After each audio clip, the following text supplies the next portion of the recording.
Hello friends, हमारे YouTube channel में आपका स्वागत है। इस वीडियो में हम फिजिक्स के प्रश्न लिए हुए हैं जो बीपीएससी द्वारा आयोजित जितने भी एग्ज़ाम हैं उन एग्ज़ाम में ये आए हुए प्रश्न हैं, जो कि आगामी टीआरई 4 की जो परीक्षा होने वाली है वो उसके लिए बहुत ही इम्पोर्टेंट है। और ख़ास करके जो टीआरई 4 की तैयारी करने वाले छात्र हैं, जैसे कि 1 to 5, 6 to 8, 9, 10 और 11, 12, ये सभी के लिए इम्पोर्टेंट है। तो चलिए वीडियो को शुरू करते हैं और फिजिक्स के इम्पोर्टेंट क्वेश्चन को देखते हैं।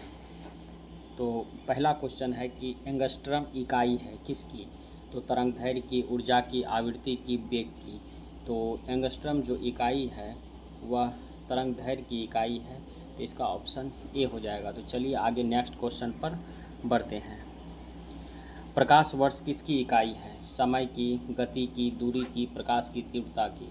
तो प्रकाश वर्ष जो है वह दूरी की इकाई है, इसका आंसर सी हो जाएगा। उसके बाद है नेक्स्ट क्वेश्चन कि प्रकाश वर्ष इकाई है, ये भी रिपीटेड क्वेश्चन आ गया है, तो ये इसका आंसर भी ये नंबर ही हो जाएगा दूरी का। हालांकि ये बीपीएससी 66वीं बीपीएससी में पूछा गया प्रश्न है। अगर ये वीडियो आपको अच्छा लगता है तो चैनल को ज़रूर सब्सक्राइब कर लें ताकि आगे भी इसी प्रकार का नोटिफिकेशन आपको मिलते रहे। तो चलिए आगे बढ़ते हैं। नेक्स्ट क्वेश्चन है कि प्रकाश वर्ष का संबंध है किससे? ऊर्जा से, चाल से, दूरी से। तो तीव्रता से, उपयुक्त में से कोई नहीं या एक से अधिक। तो इसका भी आंसर दूरी से ही हो जाएगा, सी नंबर। नेक्स्ट नंबर का सवाल आते हैं कि निम्नलिखित में कौन सी मूल भौतिक राशि है? तो ये भी 66वीं बीपीएससी री एग्ज़ाम में पूछा गया प्रश्न है। तो मूल इकाई के बारे में जानना है तो बल, वेग, विद्युत धारा या कार्य। तो इसका भी आंसर हो जाएगा सी नंबर कि जो मूल इकाई है वो विद्युत धारा है। तो सी नंबर इसका करेक्ट आंसर हो जाएगा। तो चलिए आगे बढ़ते हैं। दाब की इकाई क्या है?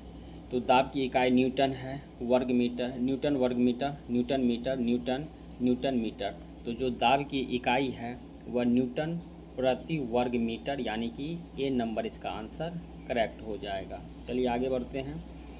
दाब का मात्रक है kilogram centimetre, kilogram centimetre, kilogram प्रति मिलीमीटर और किलोग्राम प्रति घन सेंटीमीटर।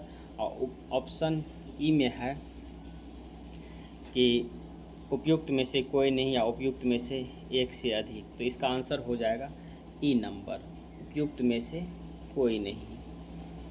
नेक्स्ट है कि कार का एसआई मात्रक क्या है? वॉट, न्यूटन, जूल, उपयुक्त में से एक से अधिक। तो कार का एसआई मात्रक जूल होता है, आंसर सी हो जाएगा। चुंबकीय बल की मात्रक की इकाई क्या है? तो चुंबकीय बल की मात्रक की इकाई कोबाल्ट, एम्पियर, ओम, टेस्ला या इसमें 4 ही ऑप्शन है। तो चुंबकीय कार्य की जो मापक इकाई हो जाएगी वह टेस्ला हो जाएगी। तो टेस्ला पे हम लोग टिक कर देंगे, ये टेस्ला कार्य की चुंबकीय बल की मापन इकाई है। आगे बढ़ते हैं। हर्ट्ज में क्या मापा जाता है? आवृत्ति को, ऊर्जा को, ऊष्मा को, गुणवत्ता को, उपयुक्त में से कोई नहीं, एक से अधिक। तो हर्ट्ज में आवृत्ति को मापा जाता है, ये नंबर इसका आंसर हो जाएगा। आवृत्ति को मापा जाता है किस में? तो आवृत्ति को मापा जाता है हर्ट्ज में।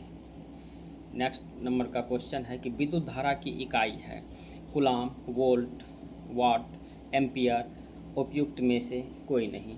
तो विद्युत धारा की जो इकाई हो जाएगा वह डी हो जाएगा, एम्पियर। नेक्स्ट आते हैं क्वेश्चन पे कि विद्युत शक्ति की इकाई है एम्पियर, वोल्ट, कूलाम, वाट। ई नंबर ऑप्शन में उपयुक्त में से कोई नहीं या उपयुक्त में से एक से अधिक। विद्युत शक्ति का मात्रक हो जाएगा वाट, यानी कि डी नंबर इसका करेक्ट आंसर हो जाएगा। नेक्स्ट नंबर का सवाल है कि विद्युत शक्ति की इकाई है एम्पियर, वाट, कूलाम, वाट, उपयुक्त में से कोई नहीं या उपयुक्त में से एक से अधिक। तो विद्युत शक्ति की मात्रक जो होता है वह वाट होता है, डी नंबर इसका ऑप्शन का आंसर हो जाएगा। निम्नलिखित में कौन टेस्ला का समतुल्य है? ये भी 70वीं बीपीएससी में पूछा हुआ प्री में। तो टेस्ला का एम्पियर या न्यूटन कूलॉम, न्यूटन या एम्पियर प्रति सेकेंड, एम्पियर सेकेंड, न्यूटन या एम्पियर मीटर। तो इसका आंसर हो जाएगा 15 का तो इसका डी नंबर आंसर हो जाएगा, न्यूटन एम्पियर मीटर। चलिए आगे बढ़ते हैं। ओम मीटर मात्रक है, तो ओम किसका मात्रक है? प्रतिरोध का, चालकत्व का, प्रतिरोधकता का, आवेश का, उपयुक्त में से कोई नहीं या उपयुक्त में से एक से अधिक। तो इसका आंसर हो जाएगा उपयुक्त में से कोई नहीं एक से अधिक। तो इसका आंसर हो जाएगा ओम मीटर का प्रतिरोध का ये एसआई मात्रक है। तो 16 नंबर का ओम मीटर है दिया हुआ, तो ओम मीटर यहाँ पर हो जाएगा प्रतिरोधकता का। ओम केवल प्रतिरोध का मात्रक होता है, प्रतिरोधकता का मात्रक ओम मीटर होता है। चलिए आगे बढ़ते हैं। पदार्थ में संवेग और वेग के अनुपात में से कौन सी भौतिक राशि प्राप्त की जाती है? तो वेग, त्वरण, द्रव्यमान, बल। तो प्रश्न के अकॉर्डिंग पदार्थ के संवेग और वेग के अनुपात में कौन सी भौतिक राशि मापी जाती है? तो 17 नंबर का आंसर सी हो जाएगा कि द्रव्यमान मापी जाती है। तो इसका आंसर सी हो जाएगा, द्रव्यमान। चलिए आगे बढ़ते हैं। निम्नलिखित में से किस राशि का मात्रक नहीं है?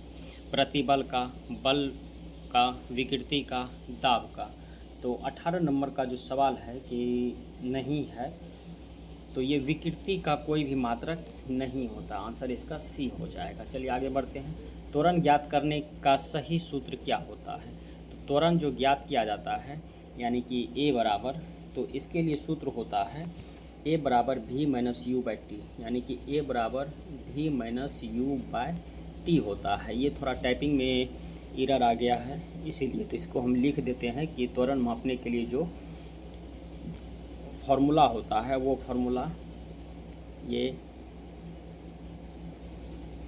ए बराबर भी माइनस यू बाई टी होता है। तो ये इसका आंसर हो गया। चलिए आगे बढ़ते हैं। बल गुणनफल है द्रव्यमान और वेग का, द्रव्यमान और त्वरण का, भार और वेग का, भार और त्वरण का। तो बल जो गुणनफल है वह द्रव्यमान और त्वरण का गुणनफल होता है। तो इसका आंसर बी नंबर हो गया। नेक्स्ट नंबर का सवाल आते हैं। निम्नलिखित में कौन सी अदिश राशि है? बल, दाब, वेग, त्वरण। तो अदिश राशि इसमें से हो जाएगा बी नंबर, यानी कि दाब एक अदिश राशि है। निम्नलिखित में कौन सी राशि सदिश नहीं है? तो विस्थापन, वेग, बल और आयतन। तो सदिश नहीं है पूछा गया है, तो इसका आंसर डी नंबर हो जाएगा, आयतन सदिश नहीं है। धारा घनत्व होता है विमाहीन, एक अदिश राशि, एक सदिश राशि, उपयुक्त में से कोई नहीं। तो धारा जो घनत्व होता है तो यह एक सदिश राशि हो जाएगा। तो यह एक सदिश राशि ऑप्शन नंबर सी में है, तो सी इसका करेक्ट आंसर हो जाएगा। निम्नलिखित में कौन सी सदिश राशि नहीं है? सदिश राशि नहीं है पूछा गया है गति, वेग, बल, आघूर्ण या विस्थापन। तो सदिश राशि नहीं पूछा गया, तो इसका आंसर हो जाएगा ए नंबर, गति जो है सदिश राशि नहीं है। नेक्स्ट नंबर का सवाल है कि किस मीटर का उपयोग वाहन द्वारा तय की गई दूरी को मापने में किया जाता है? तो वाहन द्वारा दूरी मापने में किया जाता है एमीटर का, स्पीडोमीटर का, क्रोनोमीटर का, ओडोमीटर का। तो 25 नंबर का सवाल हो जाएगा डी, ओडोमीटर का उपयोग किया जाता है। तो डी इसका करेक्ट ऑप्शन हो गया। ये थे 25 के 25 महत्वपूर्ण, ये थे फिजिक्स के महत्वपूर्ण 25 क्वेश्चन जो कि विभिन्न परीक्षाओं में पीछे पूछे गए हैं, बीपीएससी द्वारा जो आयोजित एग्ज़ाम हुआ है।